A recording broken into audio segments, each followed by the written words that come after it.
Boa noite, sejam bem-vindos. Este é o programa Papo de Domingo e eu sou a Cláudia Duarte. O programa Papo de Domingo faz parte de uma estrutura do Núcleo de Engenharias do Sul, NESUL. O programa de hoje estamos com engenheiros e especialistas que iremos falar sobre as mudanças climáticas. Eu estou aqui com os meus colegas engenheiras Luísa Venuto, Daniele Ramos, André Rodrigues, Jonas Ariclenes e a bióloga Karen Silva. E eu, Cláudia Duarte, engenheira também. Uma introdução com relação ao histórico das mudanças climáticas. A história da descoberta científica das alterações climáticas começou no início do século XIX, quando as eras glaciares e outras mudanças naturais no paleoclima foram primeiramente suspeitadas. O efeito de estufa natural foi identificado pela primeira vez. A mudança climática é um tema super importante que afeta nosso planeta. Vou compartilhar alguns marcos importantes relacionados à história da mudança climática. Começou em 1800, mas eu fiz relação com alguns pontos direcionados à nossa atualidade. Em 1927, as emissões de carbono a partir da queima de combustível fóssil, com a industrialização, alcançam 1 milhão de toneladas por ano. Em 1992, na Eco 92, no Rio, representantes das nações participantes fazem acordão os termos da Conferência Quadro das Nações Unidas para as Alterações Climáticas, documento que cria a matriz única sobre mudanças climáticas. Entre seus principais objetivos, a estabilização do nível de concentração de gases do efeito estufa na atmosfera, de forma a evitar uma interferência antropogênica perigosa no sistema climático. Em 1997, é acordado o Protocolo de Quioto. Os países ricos prometem reduzir as emissões em média de 5% no período de 2008 a 2012. E em 1998, é acordado o Protocolo de Quioto. Os países ricos prometem investir e declara imediatamente que não irá ratificar o acordo, que entra nessa era o Senado dos Estados Unidos. Com relação a esse histórico, esse levantamento de alguns itens do histórico, eu gostaria de escutar de vocês, especialistas, qual essa relação com o Protocolo de Quioto. Lá em 1800, a industrialização, o início dessas mudanças climáticas, e conforme a definição da atualidade. Eu gostaria de saber da Karen, a bióloga, com relação a essa pergunta, Karen. Tá, assim, a gente vê sobre essa questão dos acordos internacionais entre os países, né? Tanto essa questão do protocolo de Quioto, quanto também o acordo de Paris, que é mais recente, né? O que dá para interpretar disso? Como você mencionou, desde o século XIX, já se sabe sobre a questão do efeito estufa e do que pode acontecer em caso de aumentar a temperatura do planeta. Tá, os países fazem o acordo de uma forma que sejam cumpridos os objetivos, né, estabelecidos pelas organizações, e acaba que não está, eu penso assim, que não está tendo tanto resultado quanto nós gostaríamos. Então, assim, tem século XIX, século XX, século XXI. E as mudanças climáticas só estão se intensificando, apesar desses acordos, né? Inclusive, eu estava lendo também e vi que, por conta das questões migratórias, de pessoas, principalmente por conta das guerras, né, acaba que alguns países, eles estão saindo de alguns acordos, não fiquei vendo qual que era o acordo, e por conta da questão da economia do país. Então, ao invés de se adentrar a acordos Protocolo de Quioto, o Acordo de Paris, por conta dessas migrações dentro desses países, acaba que não se cumpre aquilo que estava estabelecido pelos protocolos. Tá certo isso que eu falei? Sim, com certeza. Tem bastante coerência com relação a todo o histórico, né? Em relação à mudança climática. Eu gostaria de escutar da engenheira Luísa, que mora no Rio Grande do Sul, junto com a engenheira Daniele, com relação a esse tema, vinculado a essa tragédia também do Rio Grande do Sul.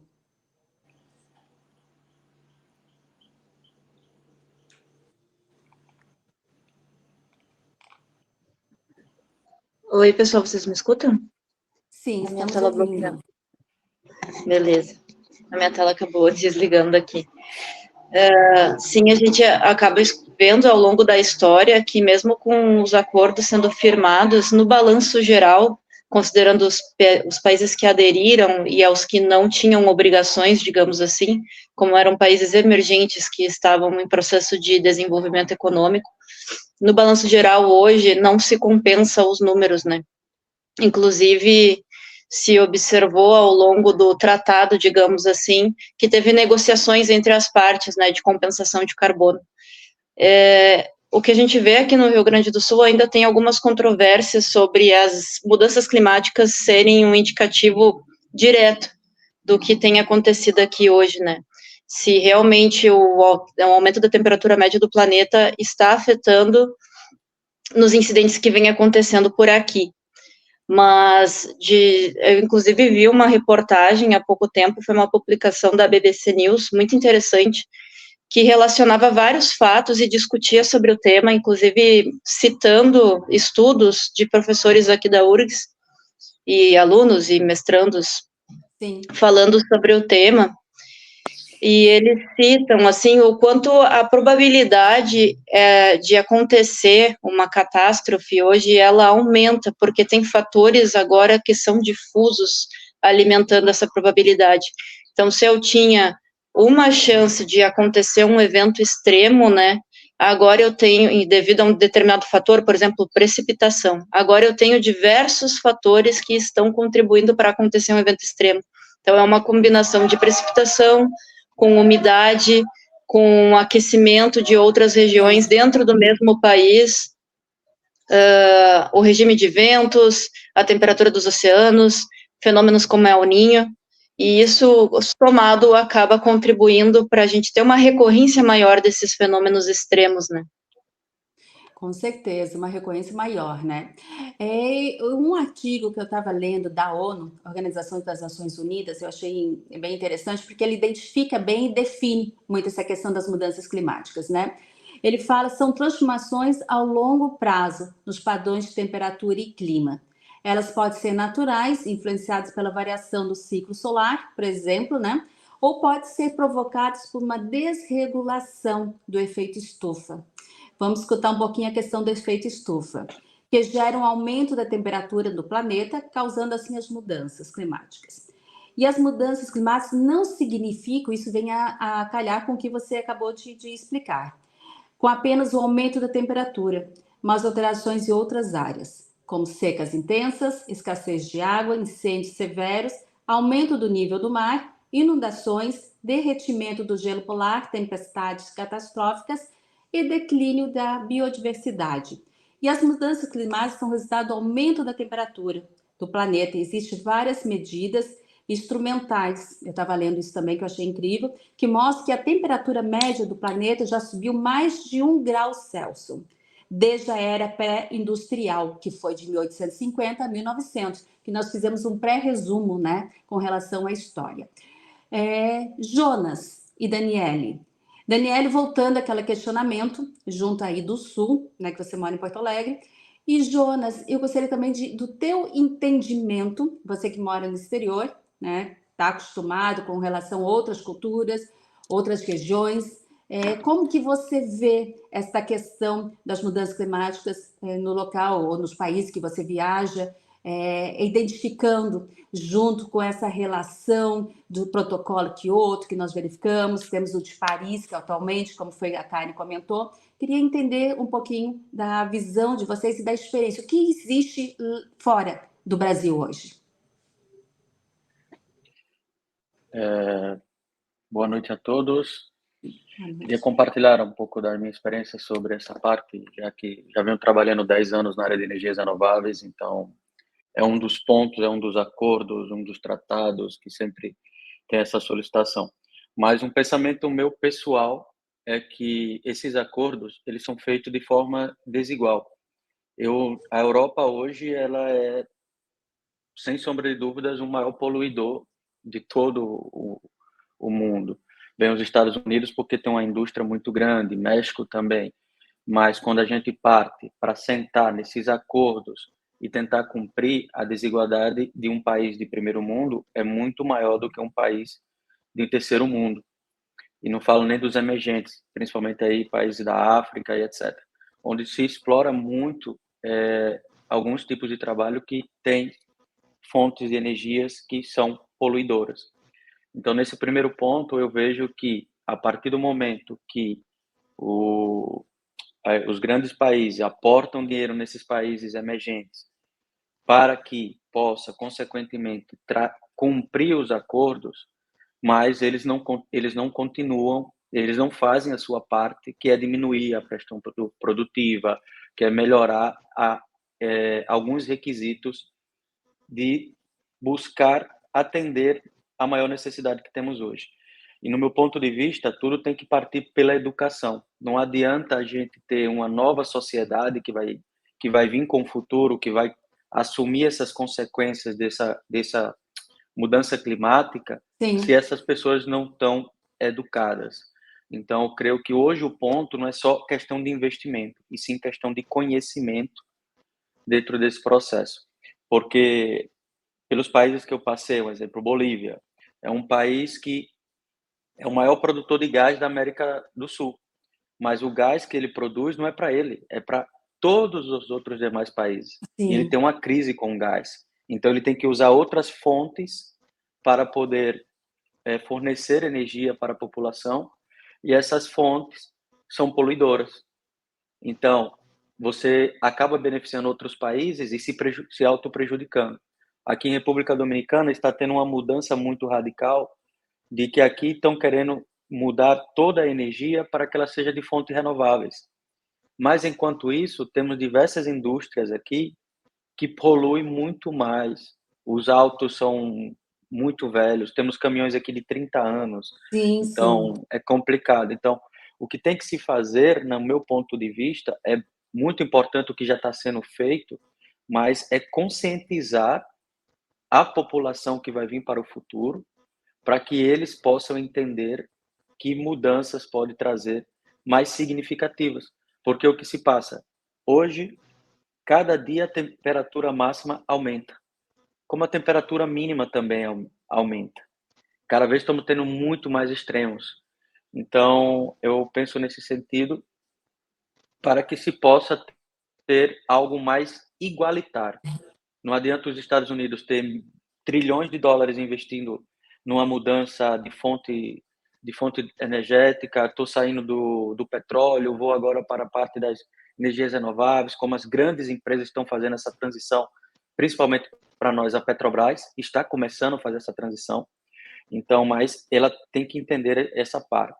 E já entrando no ponto do Rio Grande do Sul, só fazendo um pequeno adendo, Sim, eu vi claro. uma notícia no Twitter que o sistema do Rio Grande do Sul ele era eficaz para evitar a tragédia, mas a falta de manutenção de muitos anos, que não foi feita a manutenção correta, acabou ocasionando esse desastre que infelizmente está afetando a todos nós brasileiros, né? Ótimo, isso mesmo. E completando, Jonas, a tua fala, o ano passado foi o mais quente em ao menos 174 anos, desde que se iniciaram as medições meteorológicas segundo a Organização Meteorológica Mundial, agência da Organização das Nações Unidas, da ONU. Importantíssimo, né? E essa questão da mudança climática, vem o aquecimento global e a chuva ácida, né? Daniele, engenheira Daniele, com relação ao Rio Grande do Sul, qual é a questão visível das mudanças climáticas? E, considerando a agricultura, gostaria de escutar você a questão do aquecimento global.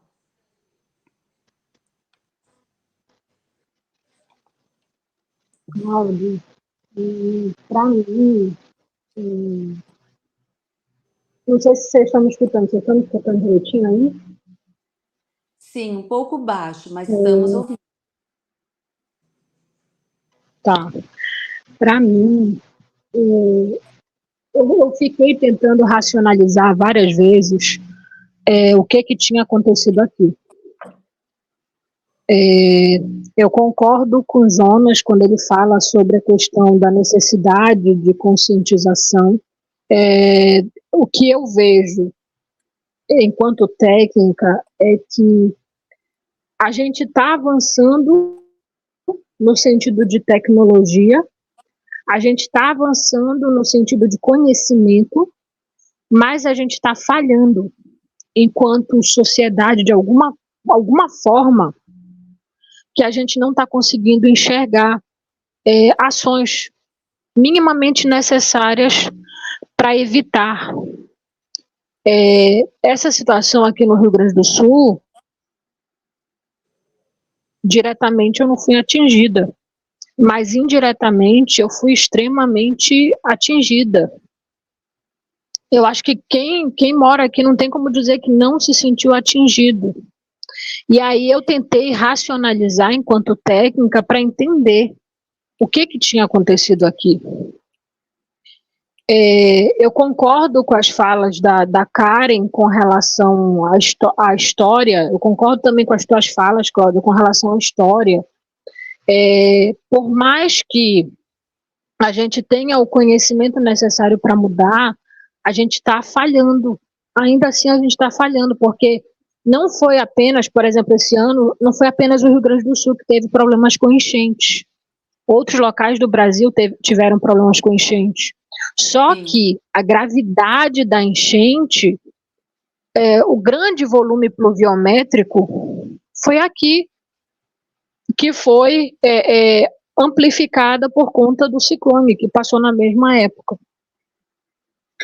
Então, o Jonas falou assim, teve uma questão de manutenção. Para a área de Porto Alegre, a região metropolitana de Porto Alegre, realmente teve essa questão de manutenção, porque as comportas aqui eram para aguentar o nível lá que veio em cima da cidade, era para aguentar. Bem como a cidade tem um sistema de bombas, e essas bombas jogam, digamos assim, a água, impedindo que o nível aumente, o nível de água dentro das cidades aumente, de Porto Alegre aumente. Só que falhou a manutenção. Infelizmente, a gente já tem jornais, falas de profissionais técnicos falando que eles avisaram, mas infelizmente não foram ouvidos. Sim. Só que isso infelizmente toca a gente, porque a gente fica pensando assim, o que poderia ter sido feito? A gente tem um conjunto de questões que poderiam ter sido feitas e não foram feitas. Com região a Porto Alegre e Canoas, tem a questão da manutenção das comportas e dos diques.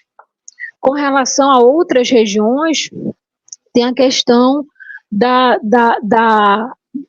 avanço, do escalonamento em relação às questões ambientais, que teve uma questão que o governo do estado pegou e, digamos assim, resolveu dar o poder aos empresários que eles pudessem se autolicenciar.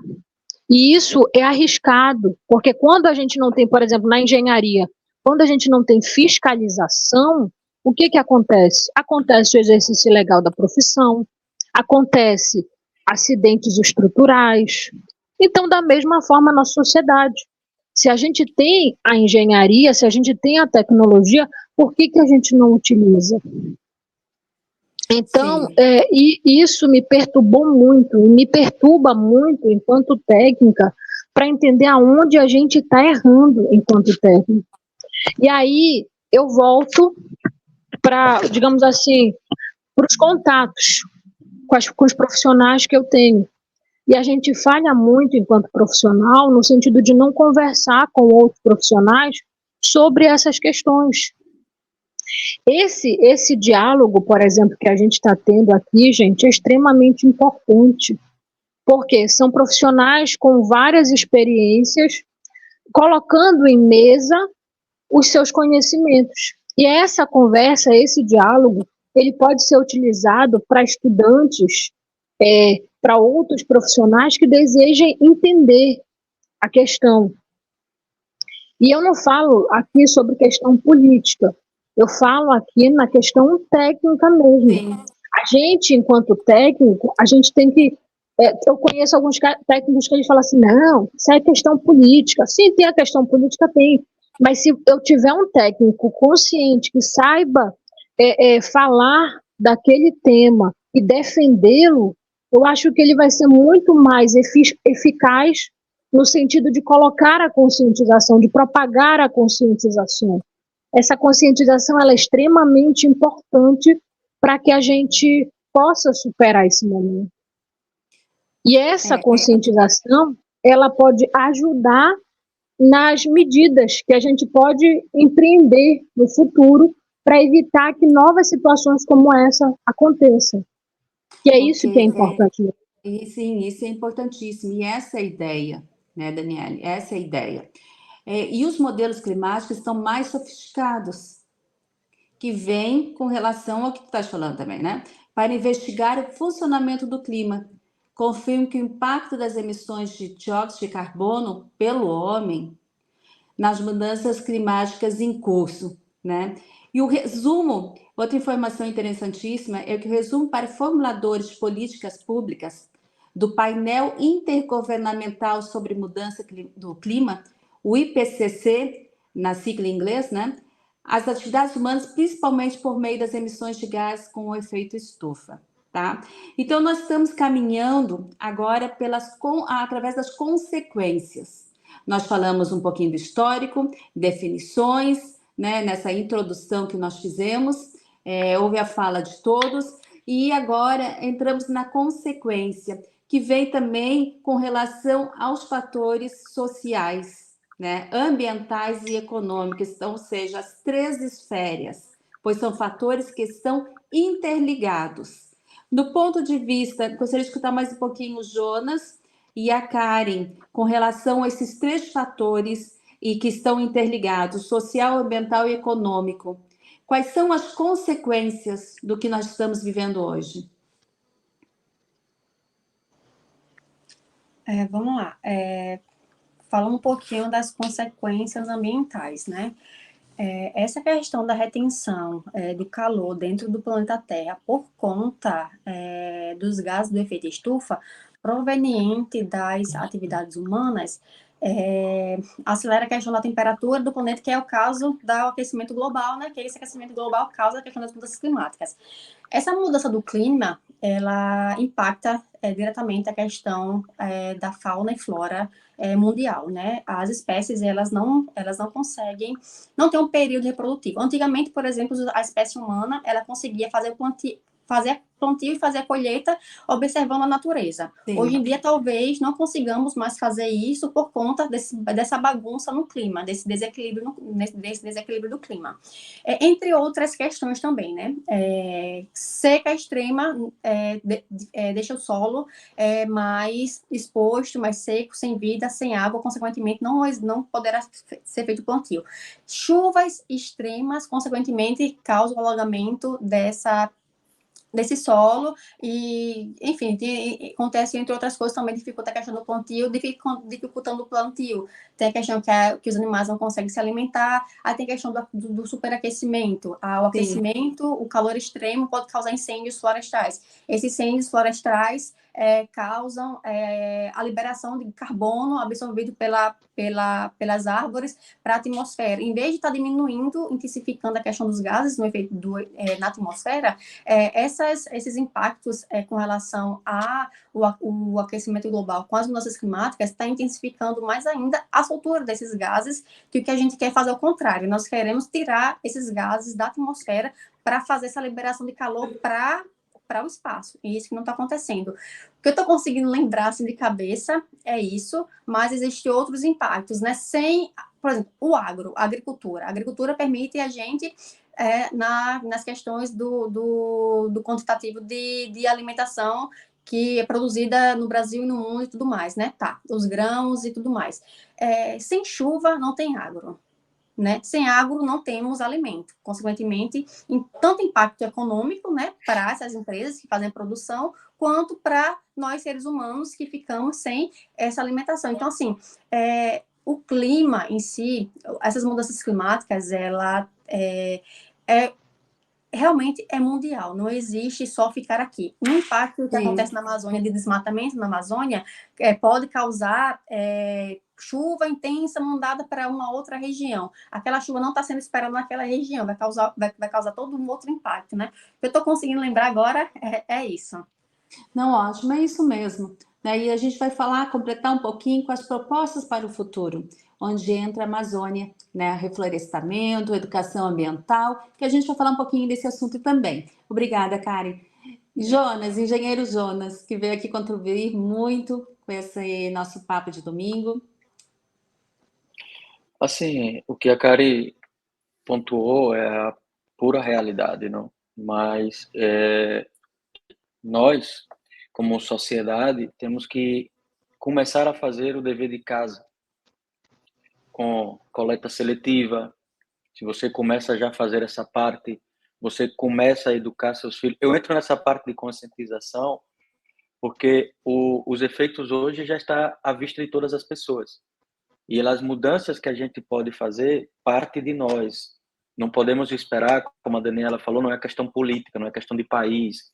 É questão, e como a Karen pontuou no outro ponto importante, não é só no Brasil que passa isso, é em todo o mundo. Mas aí temos que entender, um exemplo, o agronegócio, ele poderia ter uma solução se nós, como sociedade, pensássemos melhor e não desperdiçar tanta água, não desperdiçar tanta comida, porque está comprovado que a comida que nós jogamos no lixo, em nível mundial, ela acabaria com a fome por dia. Se a gente começar a pegar cada alimento que a gente contribui, colocando no lixo, poderia matar a fome de todo mundo. Então, dentro desse processo é esse sentido, mas as consequências são diversos fatores. Hoje no Brasil, uma coisa que se passa muito é que, principalmente nessa questão do agronegócio, eu necessito ter mais campo para produzir mais porque a demanda é cada vez maior. Mas imagine, o Brasil hoje ele abastece 60% do mundo com alimentos. Sim. Então, olha o impacto que o Brasil tem em todo mundo e todo mundo quer fazer parte da Amazônia. Então, se a única fonte que a gente consegue estruturar para produzir mais e a necessidade do mundo cada vez aumenta, porque o mundo ele não regrede, o número de população no mundo ele nunca vai diminuir, ele vai só aumentar. Então, e não adianta a gente querer fazer como a China. A China, um tempo, para você ter um segundo filho, isso é um impacto, sem queira ou não queira, na sociedade, e vai gerar um impacto ambiental, que na China, para você ter um segundo filho, você tenha que ter uma renda por mês de mais de 10 mil dólares para comprovar que você teria como sustentar esse outro filho. Então, são pequenos detalhes que a gente não vamos chegar a isso em todo o mundo. A China já está começando a liberar, porque a China ele já está começando a, como eu gosto muito de falar, fazendo a nova rota da seda para que ele tenha alimentação suficiente, fazendo com que Brasil, com que Argentina, com que outros países que são grandes produtores na parte da agricultura, principalmente nós aqui da América do Sul, é onde temos ainda fontes para poder produzir e fazer a agricultura crescer de uma forma mais acelerada do que em outros países, até porque os outros países já não têm mais espaço. Então, dentro desse contexto, esses impactos partem muito desses pequenos detalhes que os países ricos não vão pensar nos países mais pobres. vão pensar em sim, vou enviar o dinheiro porque é um investimento que eu estou fazendo, mas que é para mim, não é produtivamente. Então, dentro dessa questão, nós, principalmente, se começamos a pensar um pouco melhor, ter essa mudança de cultura, porque quando, não sei, eu creio que a Clara, como bióloga, pode pontuar isso muito bem, quando a gente faz um plano, e a Luísa, que são da área ambiental, quando a gente faz um plano para recuperação de áreas degradadas, quando a gente faz um plano de educação ambiental, a gente está ensinando as outras pessoas como ela pode conservar o seu futuro. O dia de hoje é uma consequência, mas o resultado vai ser para o futuro. Porque, um exemplo, uma área que ela hoje, se ela é desmatada, para a gente recuperar essa área é de 15 a 20 anos. Dependendo de cada solo específico. Muito bom, Jonas, lembrar dessa questão também, muito importante, né? Principalmente para o tema que nós estamos lembrando, essa questão da sustentabilidade, né? Que é importantíssimo. E, inclusive, vai ser o tema de um próximo Papo de Domingo, porque este Papo de Domingo é o primeiro com relação a esse tema. Na semana que vem, nós vamos ter um convidado, um professor da Universidade do Rio Grande do Sul, que está dando muitas entrevistas, especialista nessa área, então vai vir conversar com a gente com mais questões técnicas. Eu gostaria de escutar da Luísa, né? Você citou o nome dela, então eu lembrei da questão. Ela mora em Canoas, e Canoas foi uma cidade muito atingida também, né? Então, Luísa, com essa questão da tragédia, eu gostaria de escutar que você trouxesse para nós essa tua experiência, né? Hoje, na semana passada também, no fim de semana passado, você foi voluntária, está sendo, aliás, voluntária, né? E eu gostaria de que você trouxesse mais um pouquinho do que você está vendo, o que você sente como engenheiro ambiental, as questões e o dia a dia das pessoas ali, a questão social mesmo, de quem está vivendo aquilo, né? Então, gostaria que você relatasse um pouquinho, né, para nós e para os nossos telespectadores aqui, o pessoal que está nos assistindo, com relação ao Papo de Domingo, que vai ficar no nosso canal no YouTube. Aqui o cenário realmente é avassalador, né? Tem muitas pessoas atingidas, em Canoas 60% da cidade foi atingida, um bairro que ficou quase completamente atingido, digamos assim, é o mais populoso aqui da cidade, né? E realmente entra muitas questões à tona, né? Desde perdas materiais, perdas de vidas, traumas psicológicos que essa situação toda gera, entra muitas questões à tona, né? Também da parte ambiental, porque a produção de resíduo, ela tá gigantesca, né? Ela tá gigantesca. E é um resíduo misturado, é um resíduo que ele já está todo junto num lugar só, que não se tem mais ao certo destinação para esse tipo de resíduo, né? Então, tem uma série de etapas que a gente vê que os nossos líderes, digamos assim, de estado e de cidade, eles não sabem direito como ministrar uma situação assim, né? Ela realmente foi catastrófica. E cada uma das pessoas estão fazendo tudo o que podem aqui dentro do que conseguem para ajudar, seja com doações, seja com ações, seja com mão de obra, seja o comércio local que fornece um tipo de produto que pode estar ajudando nessa situação. Então, todas as pessoas estão fazendo o que podem aqui, mas é de longo prazo, realmente vão ser muitos dias aí atuando. E eu vejo assim que vejo que traz muitas reflexões esse momento, né? As pessoas elas param para pensar, nossa, como eu tenho coisa, né? Como eu tenho coisa para descartar, como eu tenho coisa que eu não uso, como eu consumi coisas que não são necessárias, o que eu nem sabia que eu tinha isso aqui.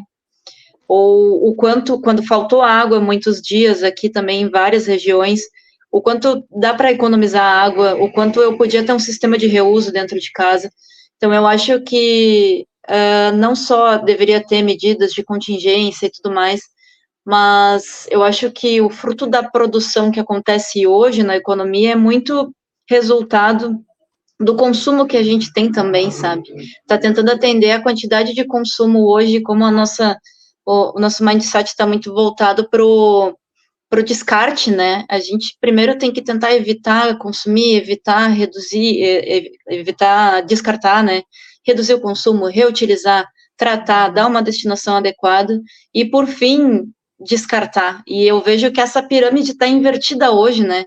É tão fácil colocar fora, é tão fácil consumir algo descartável, né?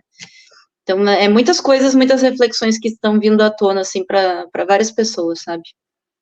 É uma reeducação, né? O que aconteceu foi um susto muito grande, uma tragédia, mas, como você disse, parar para pensar, né? Uma reeducação. Por final, tá? Há questões das propostas para o futuro. Eu gostaria de escutar uma mensagem de cada um de vocês, né?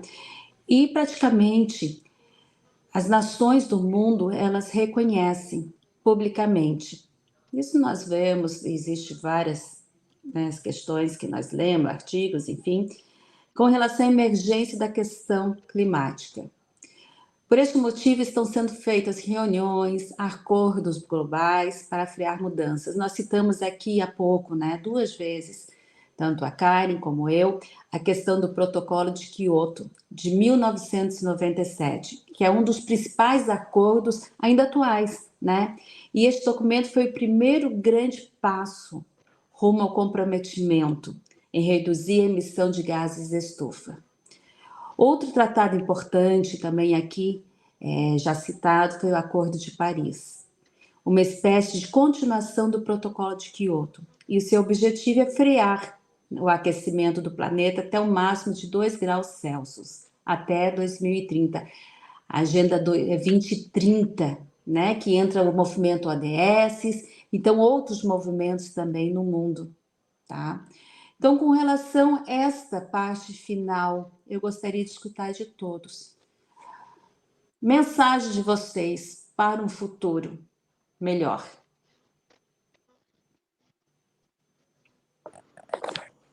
Vou pegar um pouquinho da fala de Jonas. Investir em educação ambiental, tem que investir tantos, porque o que eu vejo muito, até mesmo nas empresas que a gente vai trabalhando e tudo mais, é que as empresas multinacionais, elas têm essas certificações internacionais e tudo mais que precisam ter alguns requisitos até mais rígidos do que as próprias empresas brasileiras. Então, eu penso que esse regimento interno de uma multinacional também tem que ser aplicáveis dentro das pequenas empresas aqui no Brasil, né? Então, investir nessa questão da educação ambiental, investir nos diálogos, investir na questão da sustentabilidade. O governo também, ele precisa... Os estados e os municípios, eles precisam investir na questão do licenciamento ambiental, eles precisam controlar os recursos naturais, né? Pode ser empresas de potenciais poluidoras, degradadoras ou não, elas precisam ter documentos comprovando o que fazem com os recursos que utilizam, se não utilizam, o que está fazendo com aquilo que está causando que pode causar algum tipo de impacto no ambiente, como a causa dos resíduos.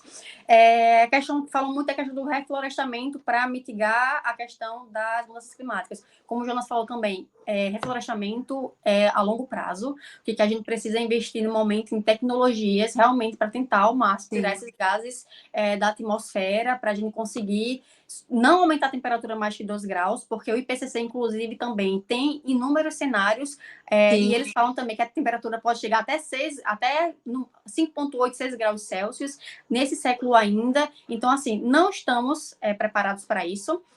As criancinhas que estão pequenininhas e as crianças que irão nascer não estão preparadas, nem os próprios animais estão, então não tem tempo para adaptação, não está tendo tempo para nada. Então, assim, a gente precisa fazer por onde? O que a gente pode fazer com os recursos que tem? Educação ambiental para todo mundo, regras, de fato, implementar... buscar mais a questão da fiscalização por meio das legislações ambientais, porque as legislações ambientais nossas são muito fortes, só que está faltando um pouco de fiscalização e pouco cumprimento de empresas, né? Enfim, A mensagem para o futuro é essa. Gente, nós precisamos cuidar, porque o que está aqui não fica só para a gente, né? Fica para quem está vindo atrás, né? E, assim, é o único planeta, é o único lugar que temos para morar, não só os seres humanos, mas plantas, animais e toda uma sociedade em conjunto. E os impactos do reparo é muito maior do que da prevenção, né? Então, vou passar a fala para vocês aí, que senão eu vou falar mais um pouquinho. Não, ótimo, Karen, é isso mesmo, né? Pensar nas gerações futuras, né? Pensar nessas gerações futuras e a questão da sustentabilidade. Gostaria de escutar os demais. Obrigada, Karen. Obrigada.